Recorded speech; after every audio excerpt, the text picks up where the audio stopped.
To స్వరూస్ kitchen. అందరూ ఎలా ఉన్నారండి? బాగున్నారా? నేనైతే చాలా బాగున్నాను. ఈరోజు వీడియో వచ్చేసి సేమియా పాయసం అయితే చేశానండి. సేమియా పాయసం రెసిపీ ఎలా చేయాలో ఈ వీడియోలో ఉంటుంది, చూసేయండి. ఓకే ఫ్రెండ్స్, ముందుగా అయితే సగ్గుబియ్యాన్ని నానబెట్టేసుకుందాము. వాటర్ అయితే పోసి నానబెట్టేసుకుందాము. ఇదైతే ఒక 5 minutes 10 minutes అయితే నానబెట్టుకోవాలి. నెక్స్ట్ ప్రాసెస్లోకి అయితే వెళ్ళిపోదాం. ముందుగా అయితే స్టవ్ ఆన్ చేసేసుకొని గిన్నె అయితే పెట్టేసుకుంటున్నానండి. దీంట్లోకి సేమియా వేసుకొని దోరగా వేపుకోవాలండి. మంచిగా వేపుకోవాలి. అంతలోకి సగ్గుబియ్యం కూడా నానిపోతాయి. అంతా మంచిగా ఫ్రై చేసుకోవాలి.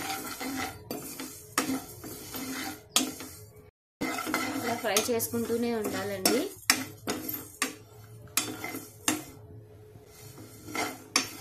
హై ఫ్లేమ్లో అయితే పెట్టాను.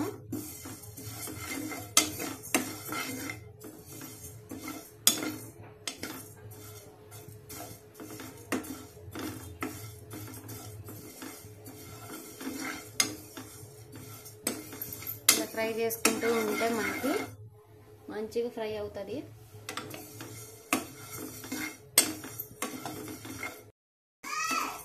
ఓకేనండి, ఇవైతే మంచిగా వేగిపోయాయి సేమియా అనేవి. వీటిలోకి అయితే ఒక గ్లాస్ వాటర్ అయితే పోస్తున్నాను.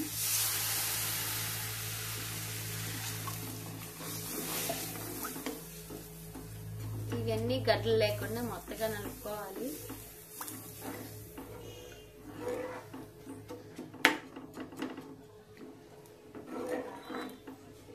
అలానే మనము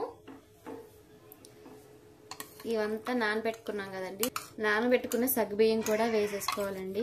ఓకేనండి, ఇదంతా వేసేస్తున్నాను. మంచిగా ఉడికిపోతే మనకి సగ్గుబియ్యం సేమియా అయితే రెడీ అయిపోతుంది. మంచిగా ఉడికితేనే మనకి టేస్ట్ కూడా చాలా బాగుంటుంది. దీంట్లోకి అలానే కొంచెం తగినంత సాల్ట్ అయితే వేస్తున్నాను.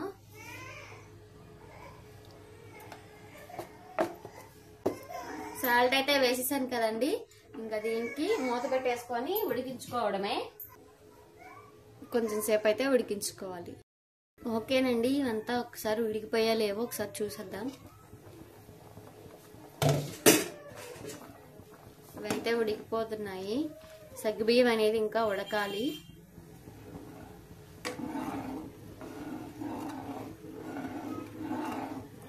దీంట్లోకి ఒక 2 గ్లాసులు పాలు కూడా పోసేసుకుందాము. అసలు పాలైతే పోసేసుకుందాము.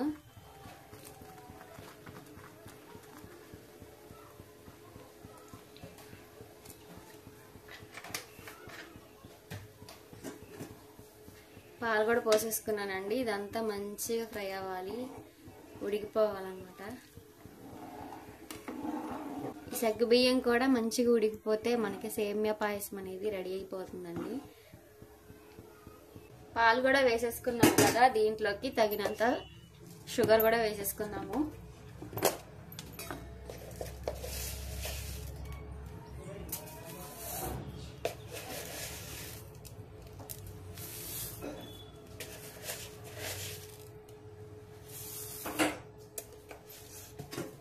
ఓకేనండి, షుగర్ కూడా వేసేసాను.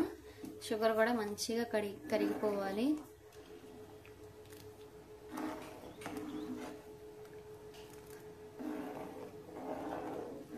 టేస్ట్ అయితే చాలా బాగుంటుందండి. ఇలా పల్చగా చేసుకుంటేనే బాగుంటుందండి. మనం తినడానికైనా ఇలా తాగుతూ ఉంటే ఇవి మధ్య మధ్యలో తగులుతూ ఉంటాయి కదా, చాలా బాగుంటుంది. ఇంకా వీటిల్లో డ్రై ఫ్రూట్స్ అన్నీ వేసుకుంటే బాగుంటుందండి. నా దగ్గర అయితే లేవు, అందుకనే అవన్నీ స్కిప్ చేసేసాను. ఓకేనండి, సేమియా అలానే సగ్గుబియ్యం కూడా మంచిగా ఉడికిపోయాయి. ఇదంతా కొంచెం సేపు ఇంకా 2 minutes అయితే ఉడికించుకుంటే పాలు అనేది పచ్చివాసన పోయేంత వరకు మనం ఉడికించుకోవాలి. ఓకేనండి, ఇదంతా మంచిగా ఉడికిపోయింది కదా, దీంట్లోకి యాలక్కాయలు దంచి పెట్టుకున్నానండి, అవి కూడా వేసేస్తున్నాను.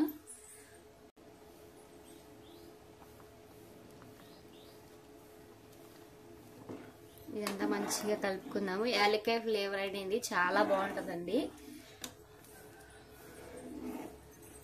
యాలక్కాయలు వేస్తేనే దీనికి మెయిన్ అన్నమాట. చాలా బాగుంటుంది. మీ అందరికీ తెలిసే ఉంటుంది, తెలియని వాళ్ళకి నేను చెప్తున్నానండి. ఇదేంటి చూపించేది అని అనుకోకండి.